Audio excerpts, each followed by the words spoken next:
Cripto o quê, Lucas? Você está falando sério? A risada de Laura ecoou pela nossa pequena sala de estar. Um som agudo e cortante que parecia ricochetear nas paredes finas e na mobília barata que havíamos comprado a prazo. Você vai pegar os únicos 10 mil reais que temos e colocar em moedinhas mágicas da internet? Pelo amor de Deus, cresça! Era uma noite fria de terça-feira em 2017. Lá fora, a garoa de São Paulo batia na janela, mas o frio que eu sentia vinha de dentro, emanando do olhar de desprezo da mulher com quem eu havia compartilhado os últimos 5 anos da minha vida.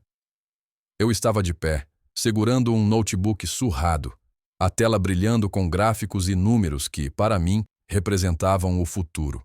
Para ela, eram apenas hieróglifos de um culto de perdedores. Não são moedinhas mágicas, Laura. É Bitcoin, é a tecnologia blockchain, é descentralização, é o futuro das finanças. Tentei explicar, a paixão na minha voz soando desesperada até para os meus próprios ouvidos. Eu havia passado os últimos 6 meses mergulhado naquilo, devorando white papers, assistindo a horas de tutoriais, participando de fóruns online de madrugada. Eu via um padrão, uma oportunidade única em uma geração, uma chance de escapar da vida medíocre que levávamos. Ela se levantou do sofá, cruzando os braços. Seu rosto, que eu antes achava o mais lindo do mundo, estava contorcido em uma máscara de escárnio e pena. Futuro? Lucas, o nosso futuro deveria ser um apartamento maior, um carro que não engasgue no trânsito, umas férias na Europa como as da minha irmã. O futuro é algo que você pode tocar, não um código num computador que pode desaparecer amanhã. O namorado da Fernanda acabou de ser promovido a gerente no Itaú. O marido da Priscila comprou um apartamento na Vila Madalena. E você? Você quer apostar nosso pé de meia em Bitcoin? Ela cuspiu a palavra como se fosse um palavrão. A comparação com os outros, a constante régua social com a qual ela me media, era uma faca que ela torcia em minhas costelas todos os dias. Eu não era um banqueiro. Eu era um analista de sistemas júnior em uma empresa de médio porte, com um salário decente, mas longe de ser espetacular. Eu era o cara que sonhava, e para Laura sonhar era um luxo que não podíamos pagar. É um risco, eu sei, admiti, minha voz baixando. Mas é um risco calculado. Se isso der certo, Laura, se der metade do certo que eu acho que vai dar, nós nunca mais teremos que nos preocupar com o aluguel. Nunca mais. Foi então que ela soltou a gargalhada. Não foi uma risadinha. Foi uma gargalhada cheia, vinda do fundo da barriga, uma que fez seus olhos lacrimejarem. Ela se dobrou, segurando o estômago, como se eu tivesse acabado de contar a piada mais engraçada do mundo. Ficar rico com criptomoedas? Ela ofegou entre as risadas. Ah, Lucas, você é tão ingênuo. É adorável de um jeito triste. Naquele momento, algo dentro de mim se partiu. Não foi um estalo. Foi um rompimento lento e sísmico. Todo o amor, toda a esperança que eu tinha por nós, começou a escorrer por aquela fissura, deixando para trás um vazio gelado. A humilhação queimava no meu rosto, mais quente que qualquer febre. Eu não era apenas um sonhador aos olhos dela. Eu era um idiota, um palhaço. Fechei o notebook. O som do plástico batendo pareceu um tiro no silêncio que se seguiu à sua risada. Tudo bem, eu disse, a voz desprovida de qualquer emoção. Entendi. Ela parou de rir, enxugando os olhos. Entendeu o quê? Que você vai finalmente agir como um adulto e esquecer essa fantasia? Não, respondi olhando diretamente para ela. Entendi que terminamos. A jornada que me levou àquela noite de humilhação começou com amor, ou pelo menos com o que eu acreditava ser amor. Conheci Laura na faculdade. Eu era o nerd quieto da ciência da computação, ela era a estrela do curso de marketing, extrovertida, ambiciosa e com um sorriso que parecia iluminar qualquer ambiente. Fiquei chocado quando ela aceitou sair comigo. Nos primeiros anos, tudo parecia perfeito. Eu amava sua energia, sua capacidade de fazer amigos em qualquer lugar. Ela parecia amar minha calma, minha natureza estável. Nós nos formamos e entramos no mundo real. Eu consegui meu emprego como analista. Ela em uma agência de publicidade. Alugamos nosso primeiro apartamento, um lugar minúsculo no Tatuapé, mas era nosso. Aos poucos, porém, as coisas começaram a mudar. A ambição de Laura começou a azedar, transformando-se em um desejo insaciável por status. As conversas dela não eram mais sobre nossos sonhos, mas sobre as conquistas dos outros. Ela passava horas no Instagram, suspirando com as fotos de viagens de suas amigas, os carros novos, os anéis de noivado maiores. Cada postagem era um lembrete silencioso do que não tínhamos. Você viu que a Priscila foi para a Tailândia? De primeira classe, ela dizia com o telefone na mão. Nós mal conseguimos pagar um fim de semana em Ubatuba. Eu trabalhava duro. Fazia horas extras, pegava projetos freelance, economizava cada centavo, mas era como tentar encher um balde furado. Para cada conquista minha, ela movia a linha de chegada. Quando consegui um aumento, ela reclamou que ainda não era o suficiente para dar entrada em um imóvel. Quando troquei nosso carro velho por um semi-novo, ela fez uma careta porque não era um SUV. O ponto de virada para mim, o momento que me empurrou para o mundo das criptomoedas, foi o casamento de sua irmã. Fomos obrigados a dar um presente caro, algo que eu não podia pagar, e passei o fim de semana inteiro sendo apresentado como o Lucas, que trabalha com computadores. Senti-me invisível, inadequado, um acessório para a vida brilhante que Laura queria projetar. Naquela noite, voltando para casa, prometi a mim mesmo que encontraria uma saída. Não por ela, não mais, mas por mim. Eu estava cansado de me sentir pequeno. Foi quando comecei a pesquisar. Eu tinha ouvido falar de Bitcoin, mas como a maioria, descartei como uma moda passageira. Mas quanto mais eu lia, mais eu entendia. Não era sobre dinheiro rápido, era sobre uma revolução tecnológica. Passei noites em claro, meus olhos ardendo pela luz do monitor, meu cérebro zumbindo com novas informações. Eu estava vivo de uma forma que não me sentia há anos. O dinheiro que eu queria investir, os 10.000 reais, era uma pequena herança que minha avó me deixou. Era tudo o que eu tinha, meu bote salva-vidas. E Laura riu enquanto eu tentava remar para longe do nosso mar de mediocridade. Sua expressão mudou de escárnio para choque quando eu disse que havíamos terminado. O quê? Você não pode estar falando sério. Você está terminando comigo por causa de uma discussão boba? Não foi uma discussão boba, Laura. Foi você me mostrando exatamente o que pensa de mim. Eu disse, sentindo uma calma assustadora tomar conta de mim. Você não acredita em mim. Você não me respeita. Você ri dos meus sonhos. Como podemos construir uma vida juntos assim? Então é isso? Você vai jogar 5 anos fora por causa de uma piada? Sua voz estava subindo, a raiva substituindo a incredulidade. A piada fui eu, Laura. E cansei de ser a piada. Naquela noite arrumei uma mala. Ela gritou, chorou, me acusou de ser egoísta, de estar arruinando sua vida. Mas as palavras dela não tinham mais poder. A risada dela havia quebrado o feitiço. Enquanto eu saía pela porta, ela gritou uma última coisa. Vá em frente, jogue seu dinheiro fora. Você vai voltar rastejando em 6 meses, quebrado e sozinho, e eu não estarei aqui. Eu não olhei para trás.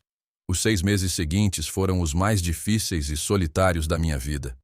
Mudei-me para um estúdio minúsculo e infestado de baratas no centro da cidade, um lugar que fazia nosso antigo apartamento parecer um palácio. Todo o meu dinheiro, cada centavo dos 10.000 reais da minha avó, foi para o Bitcoin. Naquela época, o preço estava oscilando, mas minha pesquisa me deu convicção. Eu vivia com o mínimo. Comia macarrão instantâneo na maioria das noites. Cancelei minha academia, meu Netflix, qualquer despesa que não fosse absolutamente essencial. Meu trabalho diurno pagava as contas, mas minha verdadeira vida começava quando eu chegava em casa. Eu mergulhei de cabeça no mercado. Não era apenas sobre comprar e segurar. Era sobre entender a tecnologia, identificar novas altcoins com potencial, aprender sobre análise técnica. O mercado de criptomoedas em 2017 e 2018 era o velho oeste. Havia uma volatilidade de tirar o fôlego. Eu via meu investimento inicial dobrar em uma semana e depois cair 40% em um único dia. Amigos com quem tentei conversar sobre isso me olhavam com pena. Cara, você tem certeza disso? Parece jogo de azar, disse meu único amigo próximo, Tiago. Ele estava certo de certa forma. Mas eu não estava apostando. Eu estava investindo em minha própria pesquisa, em minha própria intuição. A voz de Laura estava sempre na minha cabeça, um eco constante de dúvida e zombaria. moedinhas mágicas da internet. Cada vez que o mercado caía, eu ouvia sua risada. Cada vez que via um gráfico vermelho, sentia o peso de seu desprezo. Essa humilhação se tornou o meu combustível. Eu não queria apenas ganhar dinheiro. Eu queria provar que ela estava errada. Queria construir um império tão grande que sua risada se tornasse um sussurro inaudível à distância. A primeira grande virada aconteceu no final de 2017. O Bitcoin disparou, atingindo seu pico histórico. Meus 10 mil reais haviam se transformado em quase 200 mil reais. A tentação de sacar tudo e garantir uma vida confortável era imensa. Eu poderia comprar um carro decente, dar entrada em um apartamento, viver sem a ansiedade constante da pobreza. Mas eu sabia que não era o suficiente, não para o que eu queria provar. Em vez de sacar, eu diversifiquei. Movi parte dos lucros para o Ethereum e investi pequenas quantias em projetos promissores que ninguém conhecia. Foi um risco enorme. Se o mercado virasse, eu poderia perder tudo. E o mercado virou. O inverno cripto de 2018 foi brutal. Eu vi meu portfólio encolher em 80%. Os 200 mil se tornaram 40 mil reais. Foi de partir o coração. Foi quando a solidão realmente bateu. Eu não tinha ninguém com quem conversar. Laura havia me bloqueado em todas as redes sociais. Nossos amigos em comum tomaram o lado dela. Eu estava completamente sozinho, observando a fortuna que construí se transformar em pó. Muitas noites, eu apenas encarava a tela, o brilho vermelho dos gráficos refletido em meus olhos. A voz dela estava mais alta do que nunca. Eu te avisei. Você vai voltar rastejando. Pensei em ligar para ela, em admitir a derrota, mas o orgulho, ou talvez apenas a teimosia, me impediu. Eu havia apostado tudo na minha convicção e recusei-me a desistir. Em vez de vender em pânico, eu fiz o oposto. Usei o pouco dinheiro que economizei do meu salário para comprar mais. Comprar na baixa se tornou meu mantra. Eu acreditava na tecnologia a longo prazo e sabia que o mercado se recuperaria. Enquanto todos estavam em pânico, eu estava acumulando. Foram 2 anos longos e magros. Trabalhei em meu emprego diurno, vivi como um monge e coloquei cada centavo que podia no mercado em baixa. Eu me tornei um fantasma. Perdi peso.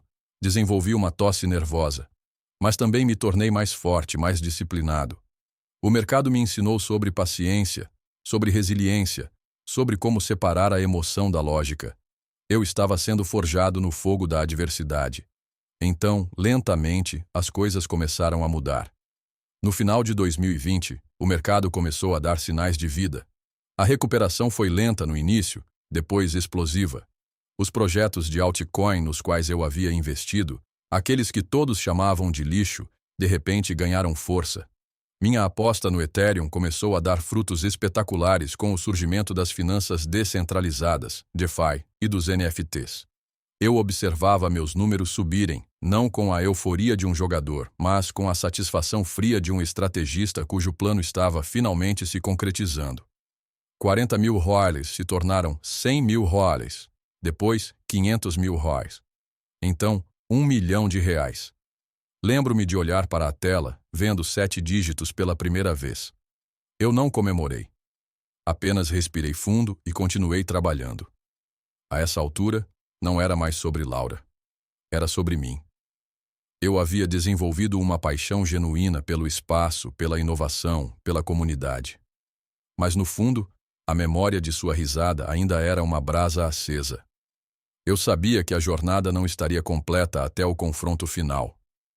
No auge do ciclo de alta de 2021, meu portfólio atingiu um número que eu mal conseguia compreender. Eu havia transformado os 10 mil reais da minha avó em mais de 30 milhões. Escalei um Everest financeiro que ninguém, especialmente Laura, jamais pensou ser possível. Eu me demiti do meu emprego. Contratei um consultor financeiro. Comecei a sacar lucros de forma estratégica, convertendo a riqueza digital em ativos do mundo real. Imóveis, ações, um negócio que comecei. Comprei um apartamento de cobertura nos jardins, com uma vista panorâmica da cidade que me humilhou. Troquei meu carro velho por um Porsche. Viajei o mundo. Mas, em meio a todo o luxo, havia um negócio inacabado. Eu ouvia rumores sobre Laura através do Tiago, que ainda mantinha um contato relutante. Ela havia ficado noiva de um banqueiro do Itaú, o epítome do sucesso que ela sempre desejou. Eles estavam planejando um casamento luxuoso, tentando comprar uma casa em um condomínio exclusivo. Eu sabia que o momento estava chegando. Eu não precisaria procurar por ela. O destino, ou talvez o algoritmo do Instagram, a traria até mim. O palco para a nossa inevitável reunião foi armado de uma forma que nem o melhor roteirista de Hollywood poderia ter concebido. Acontece que o noivo de Laura, um homem chamado Ricardo Oliveira, trabalhava em uma divisão do Itaú que lidava com clientes de altíssimo patrimônio. E eu, Lucas Almeida, o ex-namorado ingênuo, era um de seus novos e mais promissores clientes. Eu orquestrei tudo com a precisão de um cirurgião. Através do meu gestor de patrimônio, solicitei uma reunião com a equipe de Ricardo para discutir um investimento substancial. Insisti que a reunião fosse presencial, em seus escritórios na Faria Lima. E, como uma nota de rodapé casual, mencionei que gostaria de levar minha parceira de negócios para uma segunda opinião. Minha parceira de negócios era, na verdade, a ex-esposa de Ricardo, uma advogada tributarista brilhante que eu havia contratado recentemente e que, por uma feliz coincidência, desprezava o ex-marido. A vingança, eu descobri, é um prato que se come frio, mas é ainda melhor quando servido com uma guarnição de ironia legal e bem documentada. No dia da reunião, entrei no prédio do Itaú, um templo de vidro e aço dedicado ao tipo de sucesso convencional que Laura idolatrava. Eu não estava usando um terno caro. Em vez disso, optei por jeans de grife, uma camiseta preta simples e um relógio que valia mais do que o carro dele. Eu queria parecer exatamente o que eu era. Alguém que não precisava mais seguir as regras. Fomos levados a uma sala de conferências no último andar, com paredes de vidro que ofereciam uma vista deslumbrante da cidade. Ricardo estava lá, de pé, com um sorriso ensaiado. Ele era exatamente como eu imaginei. Cabelo perfeito, terno bem cortado, um ar de arrogância complacente. Ele estendeu a mão. Senhor Almeida, é um prazer. Sou Ricardo Oliveira. Apertei sua mão com firmeza. Lucas, por favor. Foi então que Laura entrou na sala, trazendo uma bandeja com cafés. Aparentemente, ela havia decidido fazer uma visita surpresa ao noivo para impressioná-lo. O queixo dela caiu quando me viu, literalmente. A bandeja tremeu em suas mãos, e uma das xícaras de porcelana caiu no chão, quebrando-se com um estrondo. Lucas? Ela sussurrou, o rosto pálido. Eu sorri. Um sorriso calmo e genuíno. Laura, que surpresa agradável. Você está bem? Ricardo olhou de mim para ela, a confusão estampada em seu rosto. Vocês se conhecem? Antes que Laura pudesse formular uma mentira, eu respondi. Sim, nós temos um passado. Laura foi uma grande motivadora no início da minha carreira. O sangue voltou ao rosto dela, mas agora era um rubor de pânico. Ela tentou sorrir. Uma contração nervosa de seus lábios. Eu não sabia que você era cliente do Ricardo, Lucas. O mundo é pequeno. De fato, concordei. E fica cada vez menor. Sentamo-nos à mesa. Laura permaneceu de pé desajeitadamente, sem saber se ficava ou saía. Ricardo, tentando recuperar o controle, pigarreou e começou sua apresentação.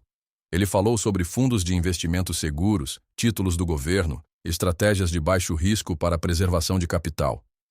Eu o ouvi pacientemente. Enquanto ele falava, eu observava Laura.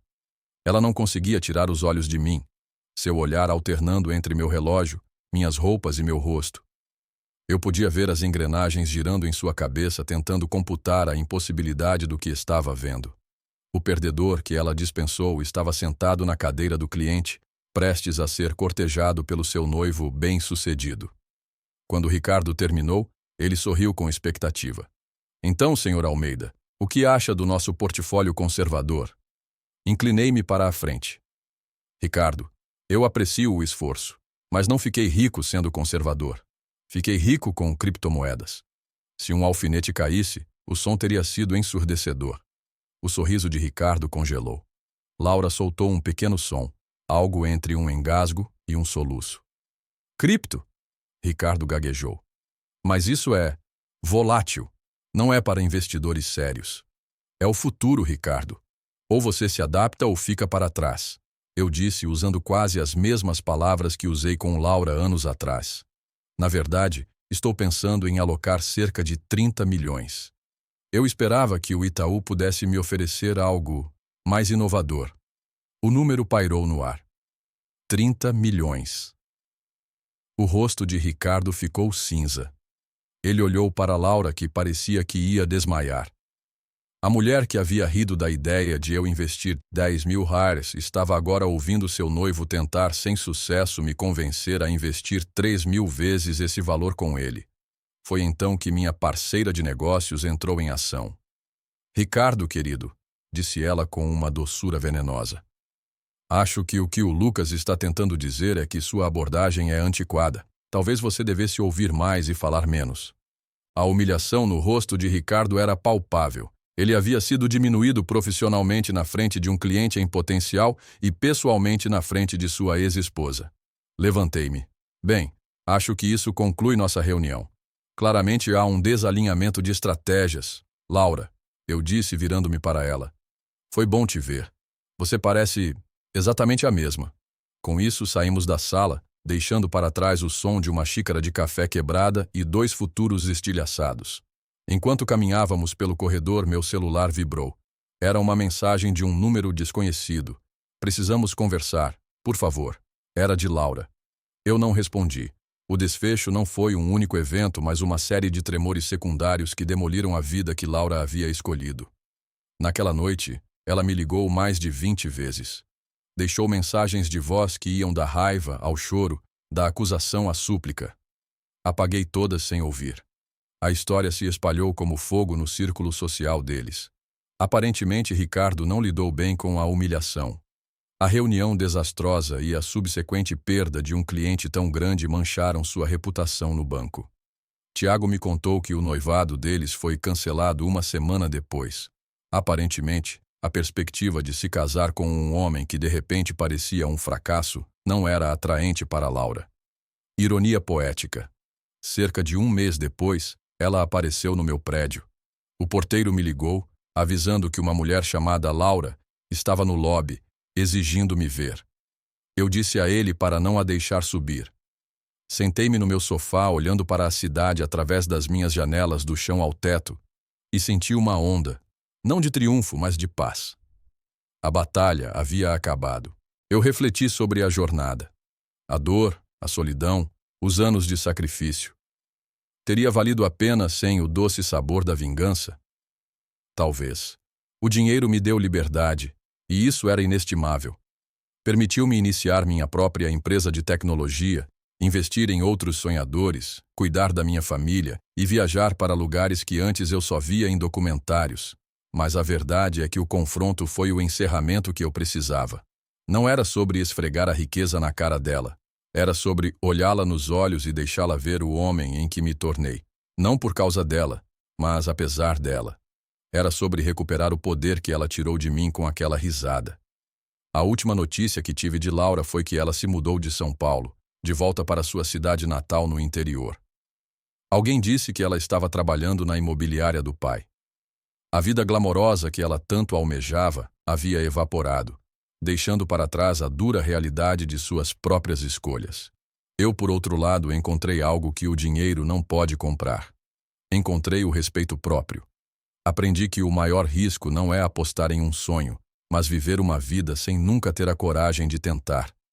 A risada de Laura foi a faísca que acendeu o fogo, mas fui eu quem o transformou em uma fogueira. Ela pensou que estava me enterrando, mas não sabia que eu era uma semente. E agora, o que você faria no meu lugar? Você teria buscado o confronto ou simplesmente seguido em frente com sua nova vida? Acredita que a vingança pode ser uma forma de justiça? Deixe sua opinião nos comentários. Quero muito saber o que você pensa. Se você gostou desta história, por favor, clique em curtir e se inscreva no canal. Fazendo isso, você não perde nenhuma das histórias emocionantes que postamos diariamente aqui. E não se esqueça de deixar um comentário com uma classificação de 1 a 10 para esta história para mostrar o quanto você gostou. Assim, eu consigo trazer mais vídeos que sejam interessantes para você. Dê uma olhada no vídeo que está aparecendo na sua tela agora. Tenho certeza que você vai gostar. Até breve, M.